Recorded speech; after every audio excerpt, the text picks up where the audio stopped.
Hello दोस्तों, स्वागत है आपका अपने यूट्यूब चैनल ज्ञान मेधा क्लासेस में। आज हम कक्षा 10 गणित अंशांक पेपर 2025 सेट नंबर 4 जिसका अल्फ़ाबेटिक कोड है BY, इसका जो है वो लास्ट वीडियो है। जो हमारे दीर्घ उत्तरी प्रश्न जो 6 मार्क्स में आते हैं ना, उनको हल करना है।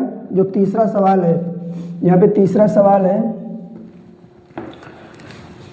यदि किसी एपी के प्रथम 7 पदों का योग 49 और प्रथम 17 पदों का योगफल 289 हो तो इसके प्रथम n पदों का योग ज्ञात करना है। ठीक है, तो दिया है एपी के प्रथम 7 पदों का, है ना, यस 7 7 पदों का योग, यस 7 दिया कितना, यस 7 बराबर दिया है 7 पदों का योग 49 है, यस 7 बराबर 49 है ना, यस 7 बराबर 49 तथा यहाँ पे दिया है प्रथम 17 पदों का योग यस 17 बराबर कितना दिया है 289, है ना। तो इसके बाद में हमको n पदों का योग ज्ञात करना है।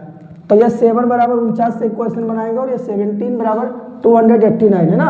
इनसे हम क्या करेंगे, इक्वेशंस कंप्लीट करेंगे और इसके बाद में ये का और डी का मान प्राप्त करेंगे और इसके बाद में हमको n पदों का योग ज्ञात करना है। तो यह 7 बराबर 49। अब हमको मालूम है एस एन बराबर फार्मूला क्या होता है, एस एन बराबर होता है n/2 बड़े ब्रैकेट में 2a plus n-1 into D. तो यहाँ पे उसी के अकॉर्डिंग हम फार्मूले के आधार पे इसको लिखते हैं।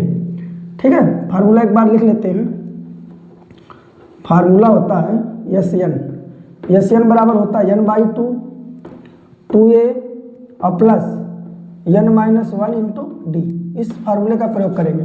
इन दोनों जो कंडीशंस दी हैं इनमें हम इस फार्मूले का प्रयोग करेंगे। तो यह 17, तो यह 7 है ना, यह 7 बराबर, तो n का मान कितना 7 है, तो यहाँ पे हो जाएगा 7/2 और फिर 2a प्लस n-1, n का मान कितना है 7 माइनस 1 इंटू डी बराबर में कितना दिया है 49 दिया है ना।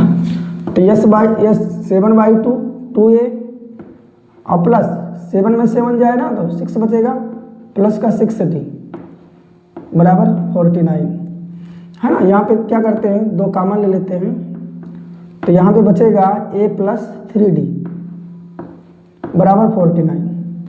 अब यहाँ पे 2 से 2 कैंसिल आउट हो जाएगा तो a प्लस 3d और बराबर में कितना हो जाएगा 49, और ये इधर गुणे में तो इधर जाएगा, कहीं में हो जाएगा बटे में, है ना। तो a प्लस 3d बराबर 7 49 बराबर 7 हो जाएगा।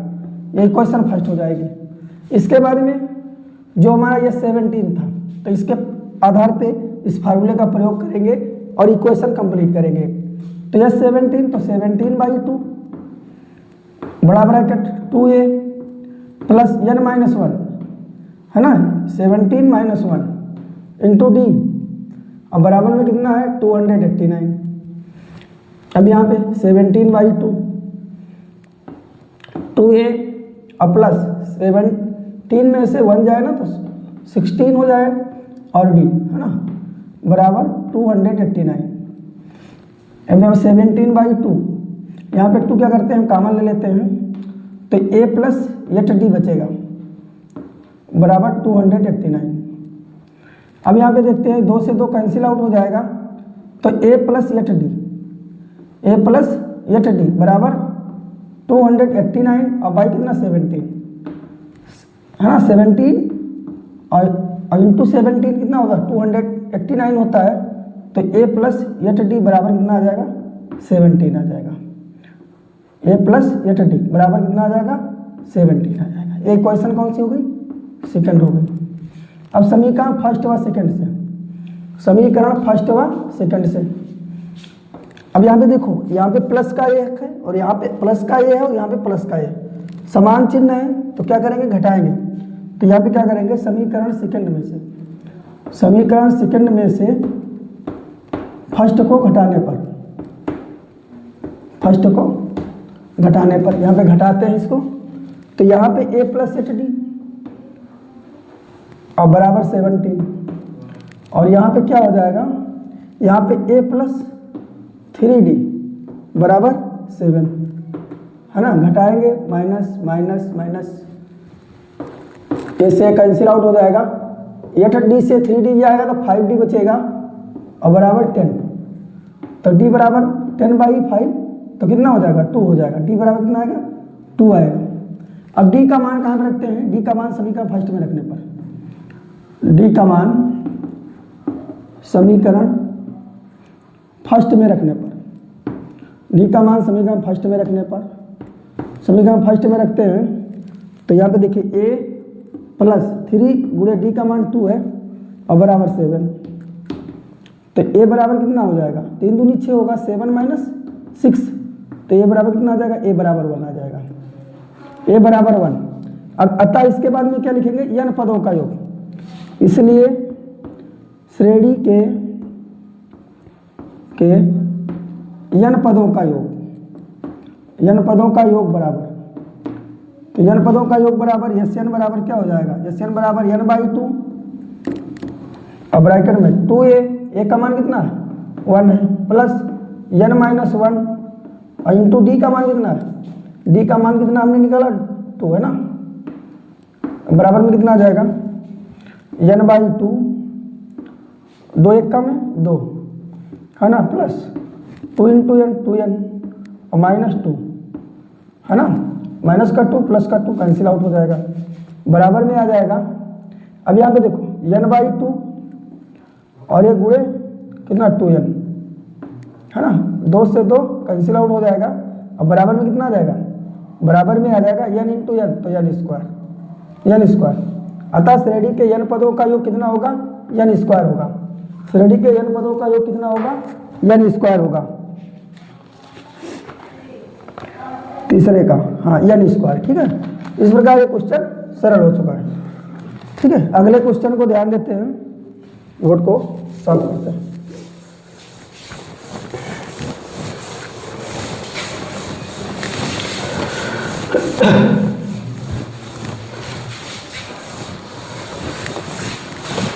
इसके बाद तीसरे का अथवा क्वेश्चन, अथवा तीसरे का अथवा है, एक समकोण त्रिभुज की ऊंचाई इसके आधार से 7 सेंटीमीटर कम है। माना समकोण त्रिभुज ABC में, ठीक है, एक ABC त्रिभुज बना लेते हैं समकोण, ठीक है, एक समकोण त्रिभुज ABC बना लेते हैं। मान लीजिए हमने एक समकोण त्रिभुज ABC बना लिया, ठीक है, ये और B और C एक समकोण त्रिभुज है ना, जिसमें दिया है क्वेश्चन के अकॉर्डिंग यहाँ पे समकोण त्रिभुज की ऊंचाई उसके आधार से 7 सेंटीमीटर कम है। माना आधार भुजा त्रिभुज की आधार भुजा, यहाँ पे आधार भुजा कौन सी है, AB बराबर x है ना, x यूनिट दिया है सेंटीमीटर है तो x सेंटीमीटर, तो त्रिभुज की ऊंचाई कितनी, क्वेश्चन के अकॉर्डिंग त्रिभुज की ऊंचाई जो है आधार से 7 सेंटीमीटर कम है, तो त्रिभुज की ऊंचाई BC बराबर x - 7 ये सेंटीमीटर हो जाएगा। त्रिभुज की कर्ण भुजा,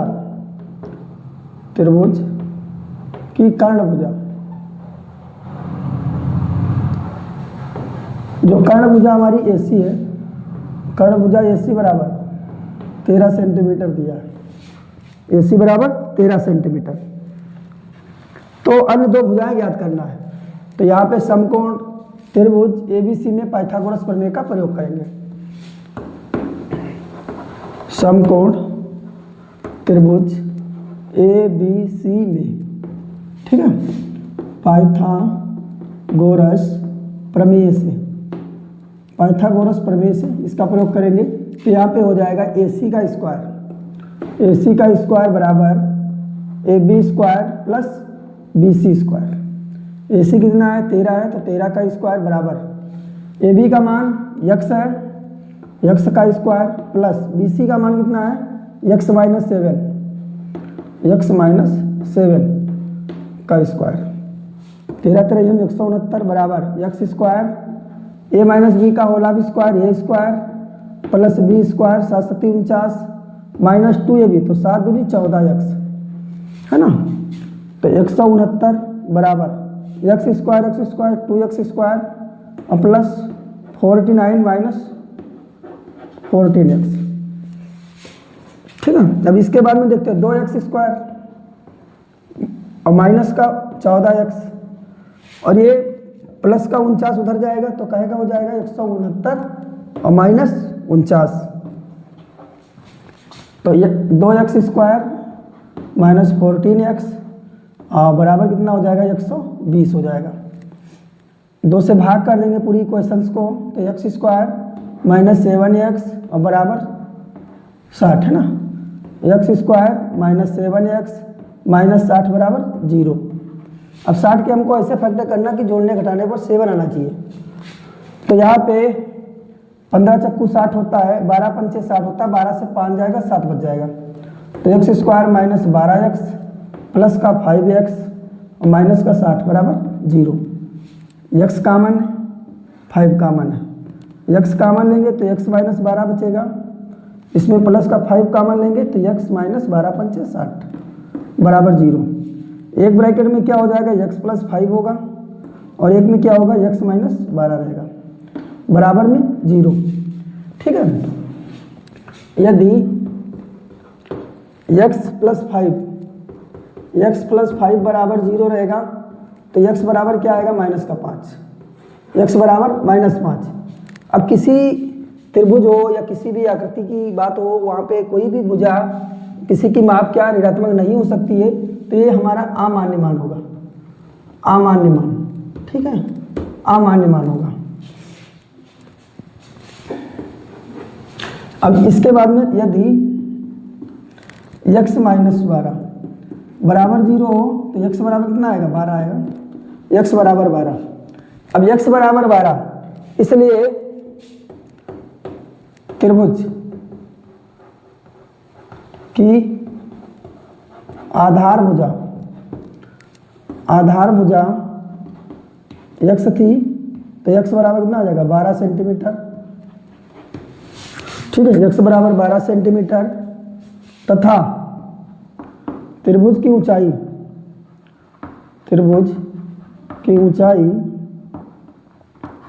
बराबर कितना था x माइनस 7 था, x माइनस 7 बराबर हो जाएगा 12 माइनस है ना 12 माइनस 7 तो बराबर आ जाएगा 5 सेंटीमीटर। ठीक है, इस प्रकार त्रिभुज की दोनों भुजाओं की भी हमको जो है दूरी या माप मालूम हो चुकी है, x बराबर 12 और ये कितना है 5 सेंटीमीटर है ना। इस प्रकार एक क्वेश्चन हल हो चुका है। क्वेश्चन को देख लेते हैं, क्वेश्चन के हल को। तो यहाँ पे 12 सेंटीमीटर और 5 सेंटीमीटर। ठीक है, राइट आंसर। बोर्ड को साफ करते हैं।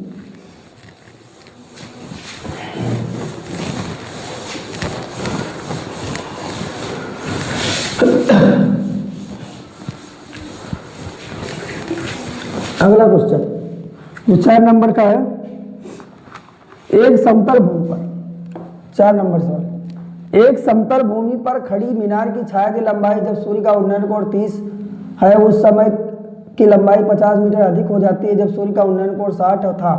ठीक है, 60 देखो यहाँ पे आकृति को बना लिया जाता है। ये एक मीनार है जो समतल भूमि पे स्थिर है। ठीक है, और यहाँ पे मानते हैं यहाँ पे हमारा सन है, सूरज है और इसमें से निकलने वाला प्रकाश जो भूमि पर इस मीनार का प्रतिबिंब बना रहा है। यहाँ पे पहले 60 डिग्री था। ठीक है, 60 डिग्री था, फिर 30 डिग्री हो रहा तो जो प्रतिबिंब की लंबाई है वो क्या हो रही है 50 मीटर अधिक हो जा रही है।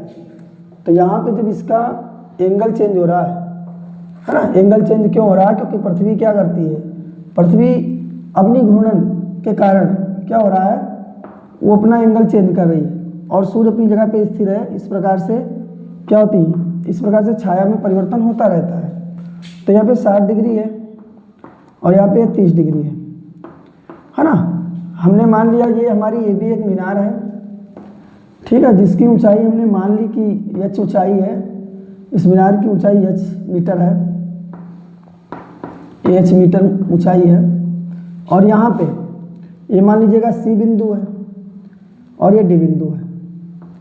C बिंदु की दूरी कितनी है, हमने मान लिया मीनार से और इस 60 डिग्री एंगल का बनाने वाली जो बीच की दूरी थी, प्रतिबिंब की लंबाई थी, वो x मीटर थी।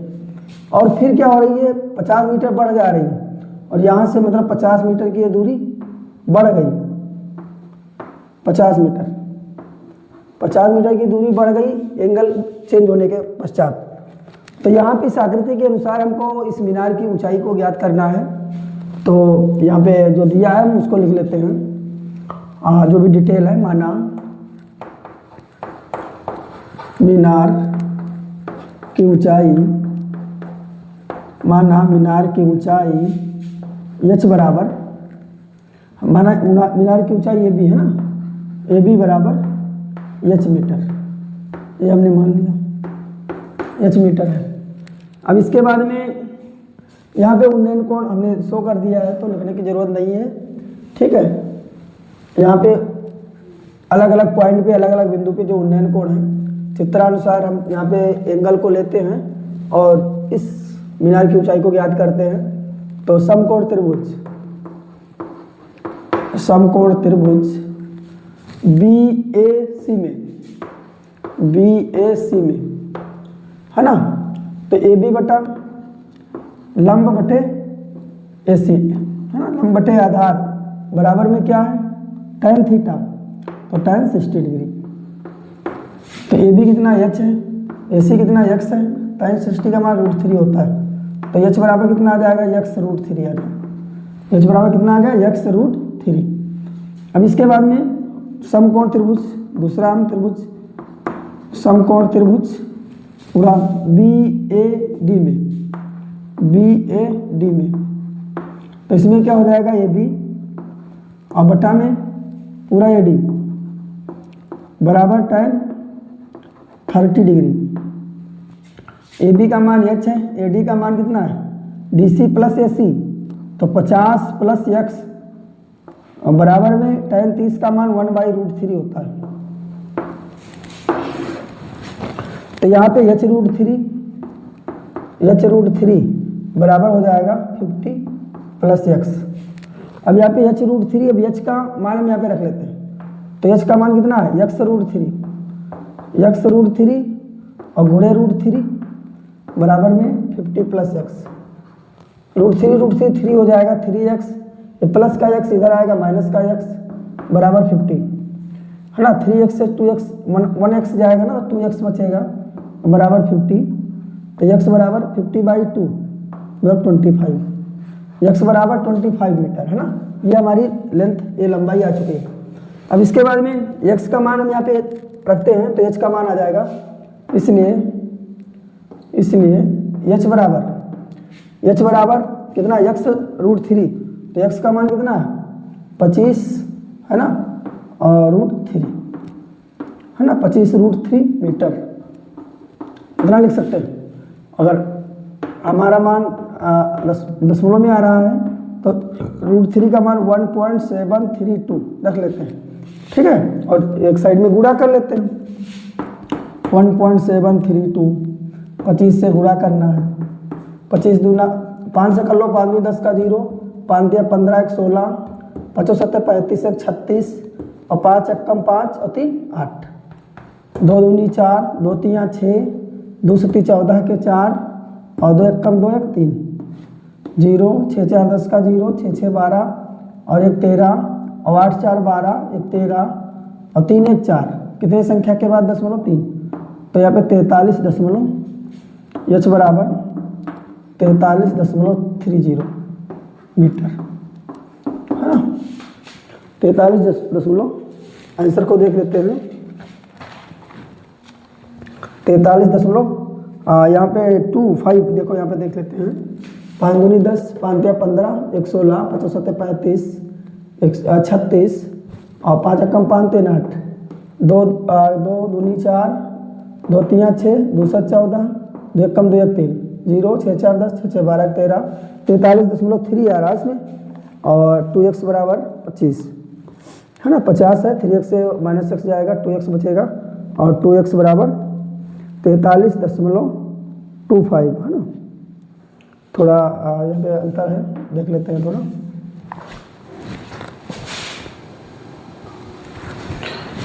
हाँ, इस प्रकार जो है 43 गुणा चेक किया गया तो 43.30 मीटर ही आंसर आएगा। अतः जो यहाँ पे लिखोगे लास्ट में, अतः मीनार की ऊंचाई h बराबर 43.30 मीटर। ठीक है, ये मीनार की ऊंचाई होगी। ठीक है, ये क्वेश्चन हल हुआ। फिर अगले क्वेश्चन को देखते हैं।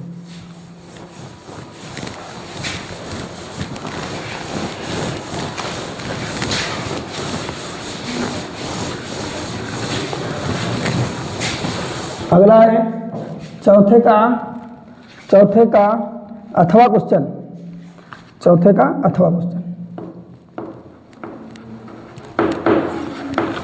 अथवा है, यहाँ पे सिद्ध कीजिए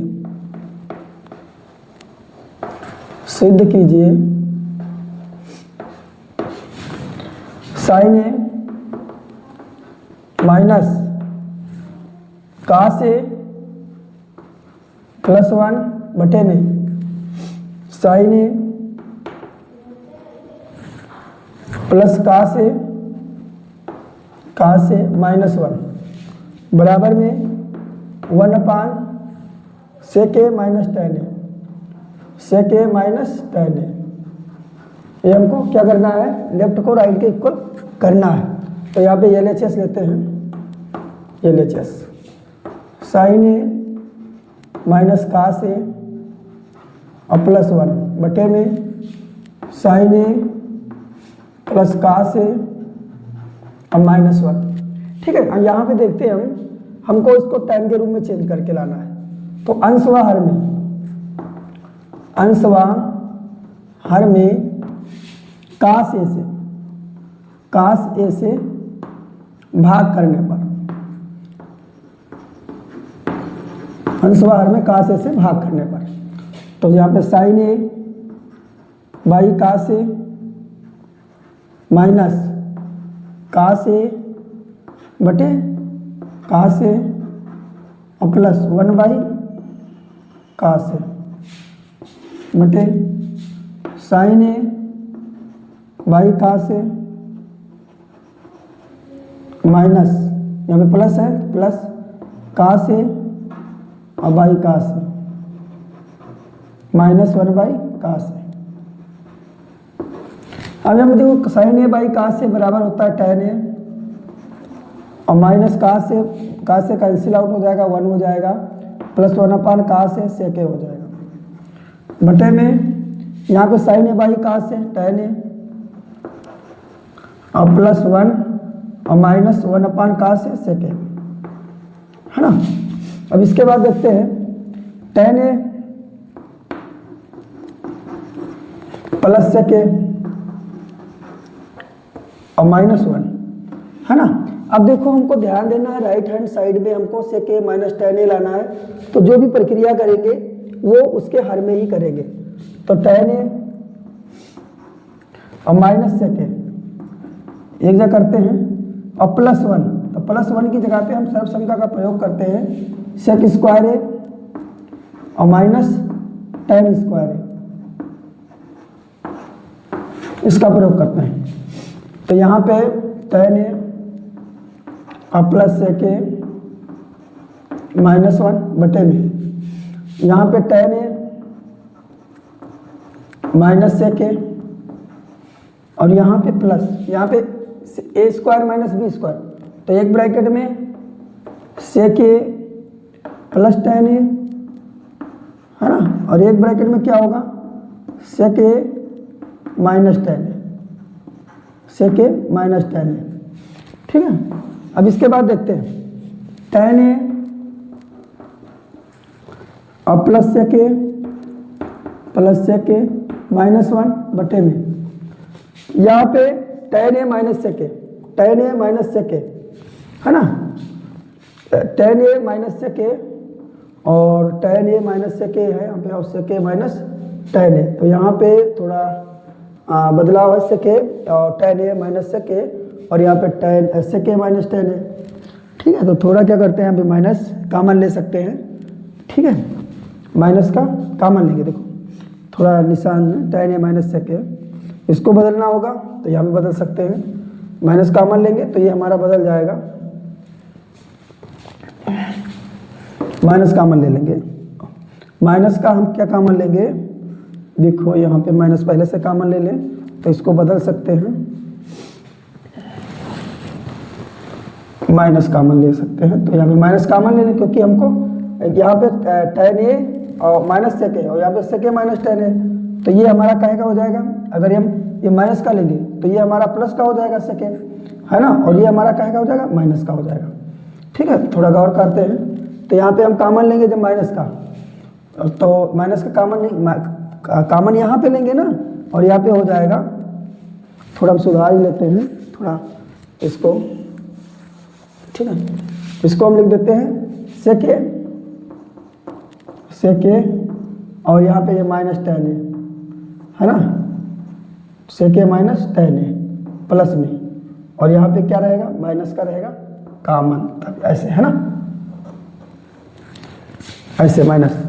तो यहाँ पे देखो sec a और माइनस tan a कॉमन है ना दोनों पक्षों में, तो sec a और माइनस tan a कॉमन ले लेंगे, तो यहाँ पे बचेगा क्या, यहाँ पे बचेगा क्या का, माइनस का 1, माइनस का 1 बचेगा, अब प्लस का क्या बचेगा, sec a plus tan a, sec a plus tan a,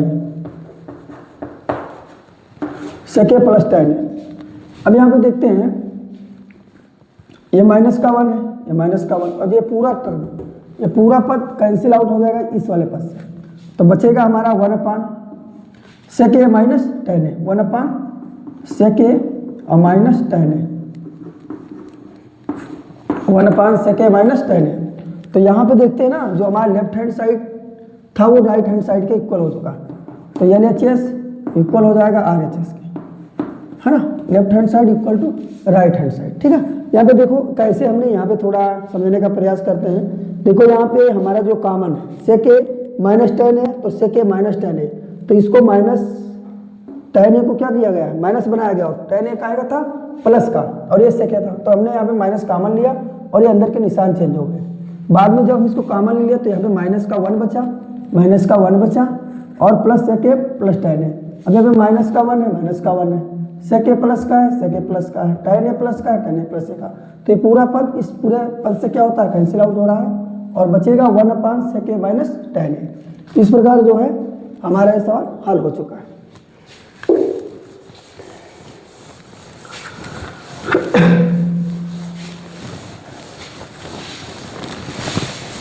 पांचवा क्वेश्चन देखते हैं।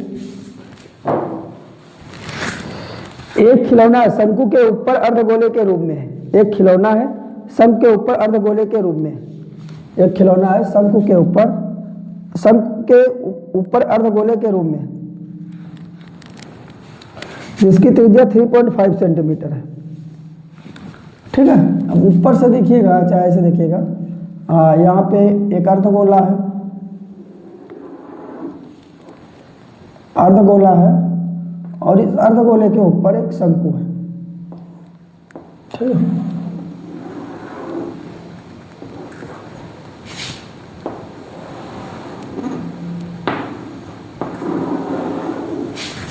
ठीक है, थोड़ा रफ साइड से बना लेते हैं ऐसे क्वेश्चनों को। ऐसे क्वेश्चन रिपीटेड आते हैं, कई बार पूछे जाते हैं।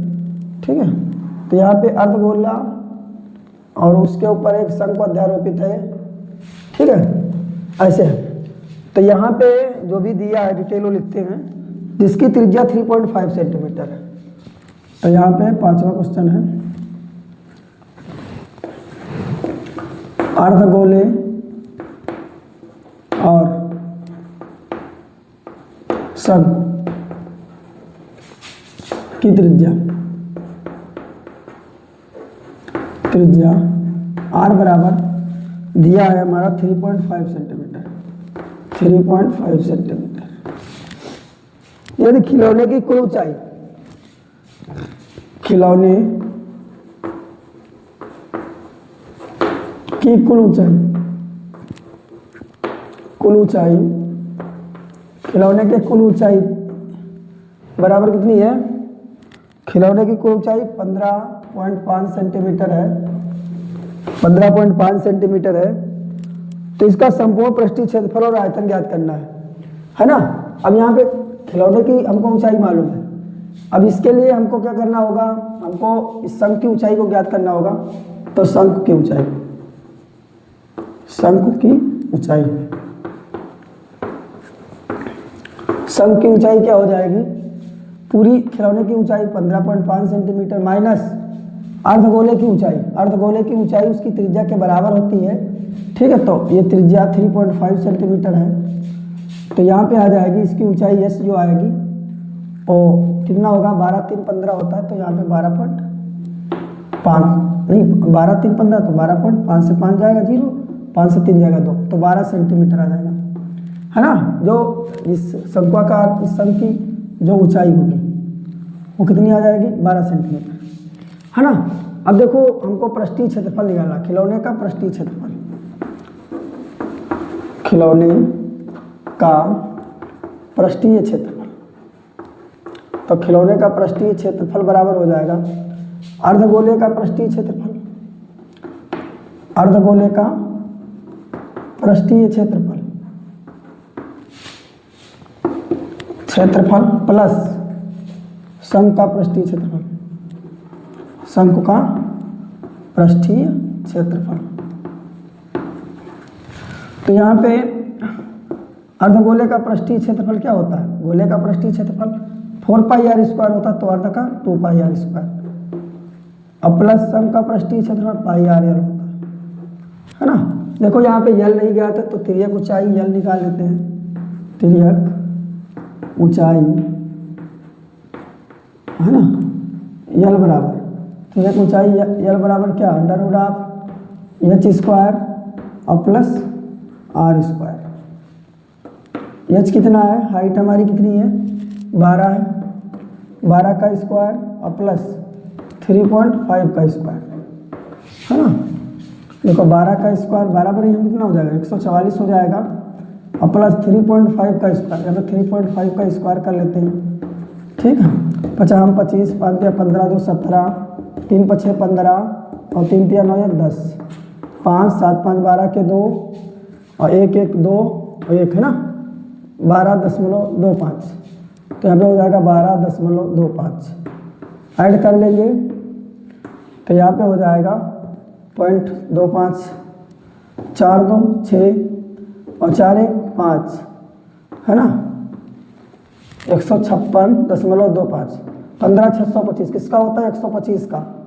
तो यहाँ पे 12.5, क्योंकि दो संख्या बाद दशमलव है, तो 1 डिजिट में रहेगा हमारा 10 डेसिमल, है ना। तो हमारा यल कितनी आ जाएगी? यल बराबर आ जाएगी 12.5 सेंटीमीटर, है ना। अब यहाँ पे इसका मान रखते हैं।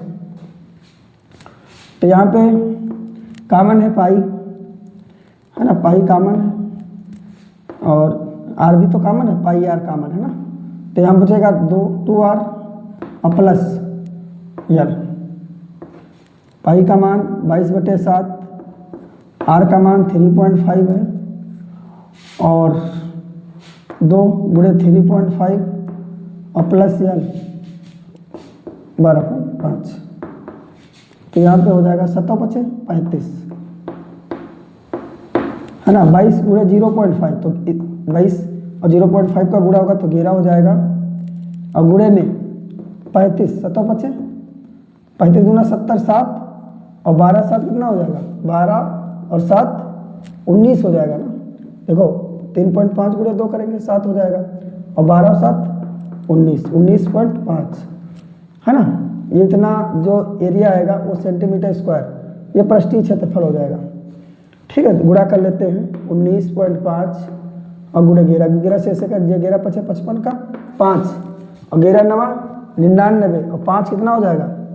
99 5 104 ना, तो 4 हो जाएगा, आज से 10 चलेगा, 11 कम 11 और 10 21 है ना, और एक संख्या बाद दशमलव है तो 214.5। आंसर देख लेते हैं 214.5 सेंटीमीटर स्क्वायर। ये इसका क्या आ जाएगा, ये इसका पृष्ठीय क्षेत्रफल आ जाएगा, है ना। अब इसके बाद में इसका आयतन भी निकालना है, ठीक है। खिलौने का आयतन, तो खिलौने का आयतन हो जाएगा अर्धगोले का आयतन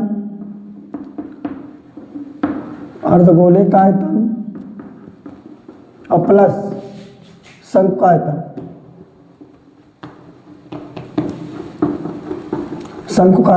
अर्धगोले का आयतन और प्लस शंकु का आयतन। अर्धगोले का आयतन क्या होता है, गोले का आयतन 4/3 पाई आर क्यूब होता है, अर्धगोले का 2/3 पाई आर क्यूब, है ना, प्लस शंकु का आयतन 1/3 पाई आर स्क्वायर एच, है ना। मान रख लेते हैं, यहाँ पे कॉमन है वो ले लेते हैं, 1/3 कॉमन है और पाई आर स्क्वायर कॉमन है ना। तो बचेगा क्या, यहाँ पे 2 बचेगा 2r और प्लस यहाँ पे कितना बचेगा, एच बचेगा 1/3 पाई का मान 22/7 गुणे आर का मान कितना 3.5 और गुणे 3.5, है ना। यहाँ पे 2 गुणे 3.5 और प्लस में एच का मान कितना है, एच खिलौने की ऊंचाई संख्या, है ना। तो यहाँ पे ऊंचाई एच 12 था। देखो यहाँ पे 7 बचे 35, है ना। तो बराबर 1/3 गुणे 22 गुणे 0.5 करेंगे तो घेरा हो जाएगा और गुणे 3.5 और यहाँ पे 7 हो जाएगा प्लस 12, ठीक है। यहाँ पे देखते हैं 1/3 और घेरा से इसकी गुणा करेंगे तो गुणे घेरा 55 का 5 और, है ना, घेरा 55 का 5, घेरा से थोड़ा ना, हाँ, घेरा 55 का 5 और घेरतियाँ 33 और 5 33 और 5 कितना हो जाएगा 38। एक संख्या बाद दशमलव है तो 38.5। और इसके बाद में ये क्या करना है, यहाँ पे 12 और 7 कितना हो जाएगा 19 हो जाएगा, ठीक है। अब 3 से क्या करना है, इसको भाग करना है, 3 से करना है भाग। तो पहले क्या करते हैं हम 19 से इसकी 38.5 से गुणा करते हैं, है ना। 38.5 गुणा करना है 19 से, 9 × 5 = 45 का 5 और 9 × 8 = 72 और 4 कितना हो जाएगा 76, 9 × 3 = 27 और 7 × 34, 1 × 5 = 5 8 3 5 और 6 × 5 घेरा का 1 8 × 4 = 12 1 13 और यहाँ पे 3 3 6 और 1 7, 2 संख्या, एक संख्या के बाद दशमलव है तो 731.5। अब 731.5 आया, इसको 3 से क्या करना है, भाग करना है। तो 3 दूनी 6 हो जाएगा, 1 बचेगा 13 हो जाएगा, 3 चक्कू 12 हो जाएगा, 1 बचेगा 11 हो जाएगा, 3 तियाँ 9, 2 बचेगा और 5, है ना, 3 8 24, दशमलव लगा है, दशमलव लग जाएगा 24, है ना। तो यहाँ पे 1 बचेगा। इसके बाद में हमारा यहाँ पे जब हल करेंगे तो बराबर में आएगा, इसकी गुणा होगी तो यहाँ पर 38.5। पहले आंसर को देख लेते हैं, 243.8 सही है। तो पहले हम जो गुणा करते हैं इसकी हम गुणा करेंगे तो आएगा 1/3 और गुणे में ये हो जाएगा 731.5। अब इसके बाद में क्या करेंगे, भाग करेंगे तो हमारा आंसर आएगा 243.8 सेंटीमीटर क्यूब। ये क्या आ जाएगा, इस खिलौने का वॉल्यूम, इस खिलौने का आयतन आ जाएगा, है ना। ये हमारा हो गया रफ साइड जो हमने कैलकुलेशन किया है, ठीक है। इस प्रकार हमारी इस खिलौने का पृष्ठीय क्षेत्रफल आ गया और इसका जो द्रव्यमान है, जो इसका आयतन है, वजन है, वो भी आ चुका है, ठीक है। इस प्रकार ये 5वां क्वेश्चन हमारा हल हो गया, ठीक है।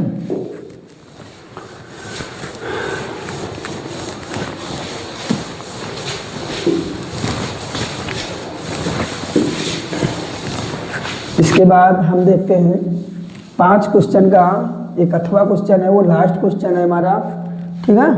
5 का अथवा क्वेश्चन, 5 का अथवा।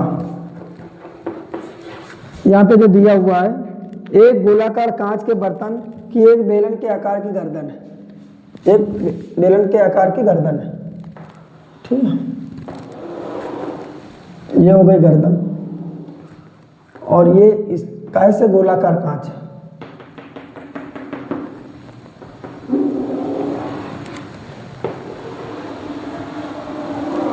मान लीजिए ये कोई बर्तन है, थोड़ा बड़ा साइज हो गया है, ठीक है।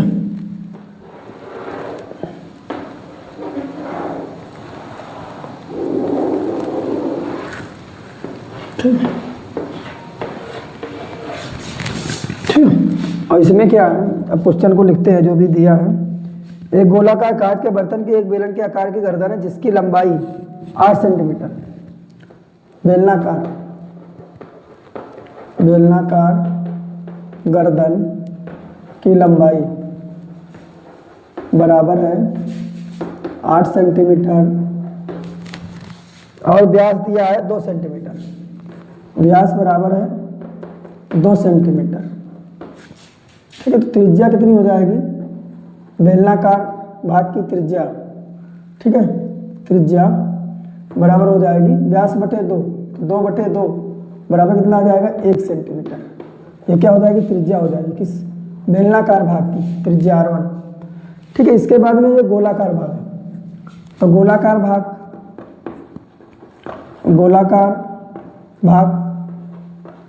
का व्यास दिया है, गोलाकार भाग का व्यास बराबर है 8.5 सेंटीमीटर, 8.5 सेंटीमीटर, है ना। 10 मिनट आओगे बटे 10 हो जाएगा, काट के थोड़ा भिन्नात्मक रूप में कर सकते हैं। 5 दूनी 10, 5 एक कम 5 और 5 यहाँ पे कितना हो जाएगा, 3 बचेगा, 5 7 35 बराबर 17/2 सेंटीमीटर व्यास आ जाएगा। तो त्रिज्या बराबर कितना हो जाएगा, त्रिज्या बराबर हो जाएगा व्यास बटे 2, तो 17/2 का बटे 2 तो गुणे 2 हो जाएगा ना, यहाँ पे हर में ये इतना सेंटीमीटर हो जाएगा, बराबर ये हो जाएगा 17 बटे में कितना 4 सेंटीमीटर, ये R2 का मान आ जाएगा, ठीक है। अब इस प्रकार से ये हमने त्रिज्या ज्ञात कर ली गोलाकार भाग की। इससे भरे जा सकने वाले पानी का आयतन ज्ञात करना। इसमें पानी कितना भरा जाएगा, इसमें जो पानी भरा है हमको इस भरे जाने वाले पानी का हमको आयतन ज्ञात करना है। तो पानी का आयतन, भरे जा सकने वाले पानी का आयतन बराबर हो जाएगा गोले का आयतन और प्लस इसका बेलनाकार भाग का आयतन,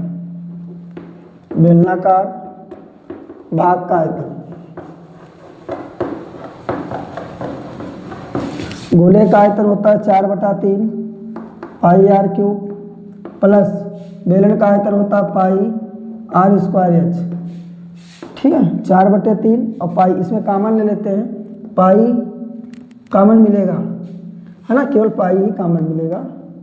पाई 4/3 r³ r का मान कितना है, यहाँ पे देखो गोले की त्रिज्या हमने R2 मानी है ना, तो यहाँ पे R2 कर लेते हो, यहाँ पे R1, कंफ्यूजिंग नहीं होगा। तो यहाँ पे कितना होगा 17/4, 3 टाइम्स 17/4 गुणे 17/4 प्लस यहाँ पे पाई कॉमन ही है, R1 हमारी 1 है सेंटीमीटर, 1 गुणे 1 h कितना है 8 सेंटीमीटर, है ना। तो बराबर में यहाँ पे थोड़ा, तो यहाँ पे देखो 4 से 4 कैंसिल आउट हो जाएगा, पाई, अब इसका मान 17 ही है, 289 और गुणे 17 49 13 और बटे 4 चक्कू 16 और 16 48 और प्लस 8 एकम 8 एकम 8, है ना, इतना आ जाएगा।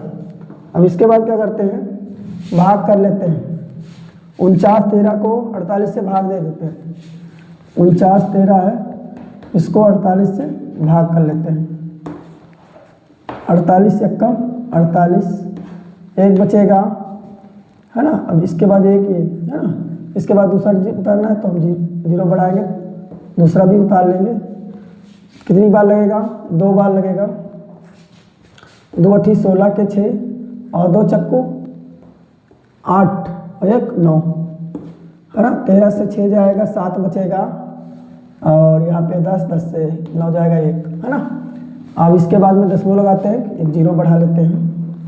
कितनी बार लगेगा? 4 बार तो लगेगा ना, 4 8 32, 4 चक्कू 16 ज़्यादा हो जाएगा।